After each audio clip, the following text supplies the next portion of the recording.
Speech. In this module, you will learn to write speeches. Words have the power to bring people together, inspire, lift spirits, and bring a smile to a crying face. It is no surprise that many great leaders use this power to change the history of the world. The power of words is unleashed by great leaders in public orations. Public speaking is the process of addressing a group of people in a structured, deliberate manner intended to inform, influence, or entertain them. Do you know who Malala Yousafzai is? Malala Yousafzai is a Pakistani female education activist and the youngest ever Nobel laureate. Let's listen to the speech delivered by Malala Yousafzai at the Youth Takeover of the United Nations. In the name of God, the most beneficent, the most merciful, Honorable UN Secretary-General Mr. Ban Ki-moon, Respected President-General Assembly Vuk Jeremic, Honorable UN Envoy for Global Education Mr. Gordon Brown, respected leaders and my dear brothers and sisters. Today it is an honor for me to be speaking again after a long time. Being here with such honorable people is a great moment in my life. I don't know where to begin my speech. But first of all, thank you to God, for whom we are equal, and thank you to every person who has prayed for my fast recovery and a new life. There are hundreds of human rights activists and social workers who are not only speaking for human rights, but who are struggling to achieve their goals of education, peace and equality. Thousands of people have been killed by the terrorists and millions have been injured. I am just one of them. So here I stand, one girl among many. I speak not for myself, but for all girls and boys. I raise up my voice, not so that I can shout, but so that those without a voice can be heard. Those who have fought for their rights, their right to live in peace, their right to be treated with dignity, their right to equality of opportunity, their right to be educated. Dear friends, on the 9th of October 2012, the Taliban shot me on the left side of my forehead. They shot my friends too. They thought that the bullets would silence us, but they failed. The terrorists thought that they would change our aims and stop our ambitions. But nothing changed in my life except this. Weakness, fear, and hopelessness died. Strength, power, and courage were born. I am the same Malala. My ambitions are the same. My hopes are the same. My dreams are the same. Dear brothers and sisters, I am not against anyone. I am here to speak for every child's right to education. Dear brothers and sisters, we realize the importance of light when we see darkness. We realize the importance of our voice when we are silenced. In the same way, when we were in Swat, the north of Pakistan, we realized the importance of pens and books when we saw the guns. The wise saying, "The pen is mightier than the sword," was true. The extremists were afraid of books and pens. The power of education frightens them. They are afraid of women. The power of the voice of women frightens them. They were, and they are, afraid of change. Afraid of the equality that we will bring into our society. Honorable Secretary-General, peace is necessary for education. In many parts of the world, especially Pakistan and Afghanistan, terrorism, wars and conflicts stop children from going to school. We are really tired of these wars. Women and children are suffering in many parts of the world in many ways. In India, innocent and poor children are victims of child labor. Many schools have been destroyed in Nigeria. People in Afghanistan have been affected by the hurdles of extremism for decades. Young girls have to do domestic child labor and are forced to get married at an early age. Poverty, ignorance, injustice, racism, and the deprivation of basic rights are the main problems faced by both men and women. Dear fellows, today I am focusing on women's rights and girls' education because they are suffering the most. I'm not telling men to step away from speaking for women's rights. Rather, I am focusing on women to be independent, to fight for themselves. So today, we call upon the world leaders to change their strategic policies in favor of peace and prosperity. We call upon all governments to ensure free compulsory education for every child all over the world. We call upon all governments to fight against terrorism and violence, to protect children from brutality and harm. We call upon all communities to be tolerant, to reject prejudice based on caste, creed, sect, religion, or gender, to ensure freedom and equality for women so that they can flourish.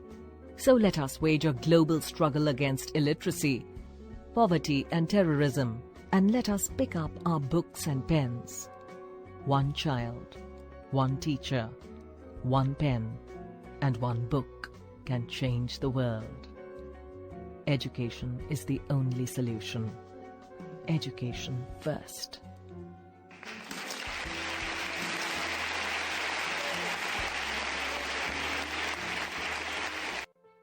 Did you see how impressive Malala's speech was?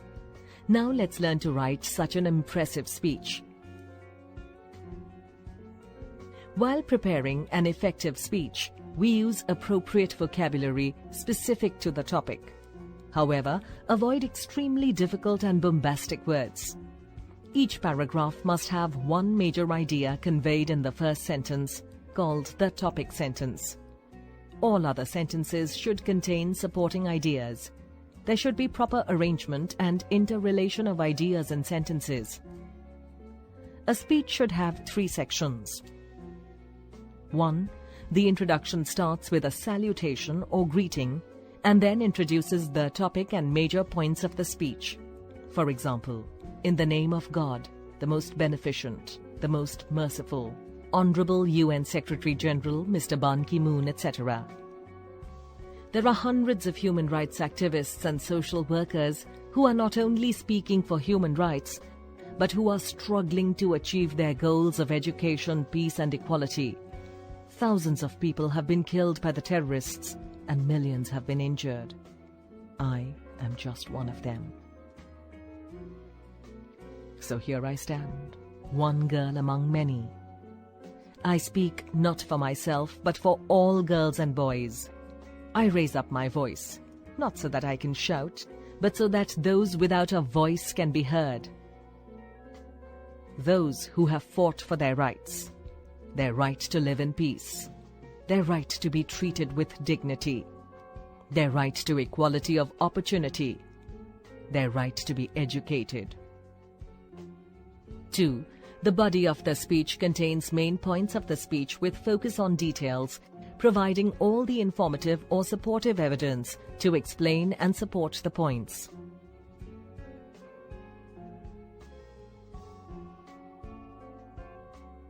3.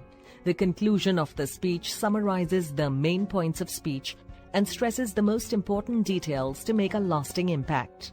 For example, Malala concluded her speech by saying, "So let us wage a global struggle against illiteracy, poverty and terrorism, and let us pick up our books and pens. One child, one teacher, one pen, and one book can change the world. Education is the only solution. Education first." Let's look at the format of a speech. First, write the title. Then mention the writer's name. After that, write the content in 3-4 paragraphs where the value points should be related to the topic. Paragraph 1 contains a brief introduction of the status of the issue. Paragraph 2 contains an analysis of the topic in terms of types, consequences, causes, good or bad aspects, related information. Paragraph 3 contains implications on social, environmental, psychological, health-related domains. Paragraph 4 contains concluding para, suggestions or reminders. Steps for writing a good speech. Think about the topic and do a research on it. Organize the ideas in a logical order. Revise it critically. Points to remember. 1. Begin a debate with a salutation or greeting. Honorable judges and my dear friends, I stand before you to express my views for or against the motion. Topic. 2. Total agreement or disagreement with the topic should be expressed clearly. 3. Use an argumentative style and logical reasoning. 4. Back up arguments with relevant information. 5. At the end, write thank you. 6. Always make a rough draft first, then edit it, keeping the time limit in mind. Finally, check your writing for grammatical inaccuracies, spellings, incoherent sentences, relevance of ideas, finally the style. Let's practice.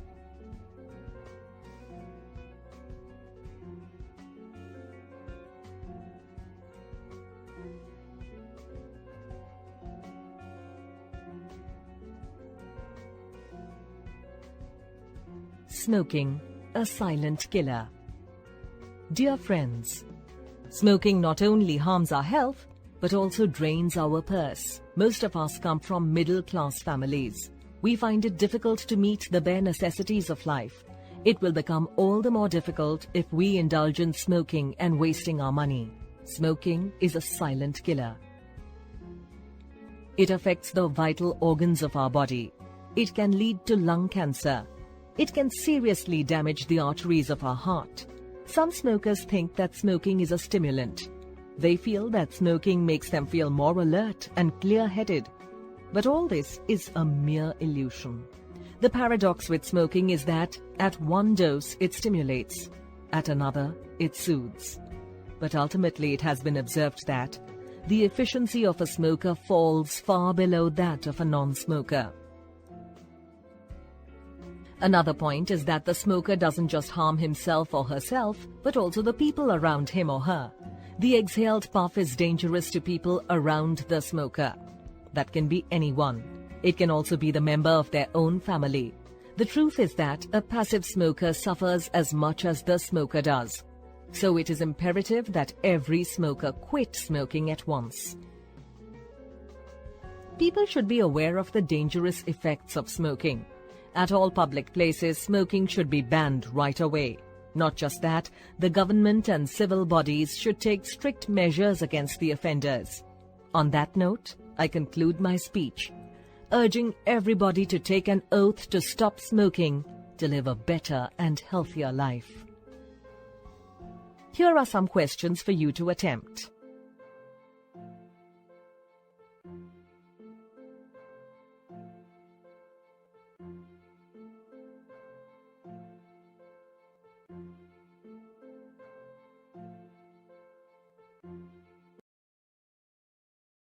Let's recap. Public speaking is the process of addressing a group of people in a structured, deliberate manner intended to inform, influence, or entertain them. A speech should have 3 sections: the introduction, the body, the conclusion. Think about the topic and do a research on it. Organize the ideas in a logical order. Revise it critically.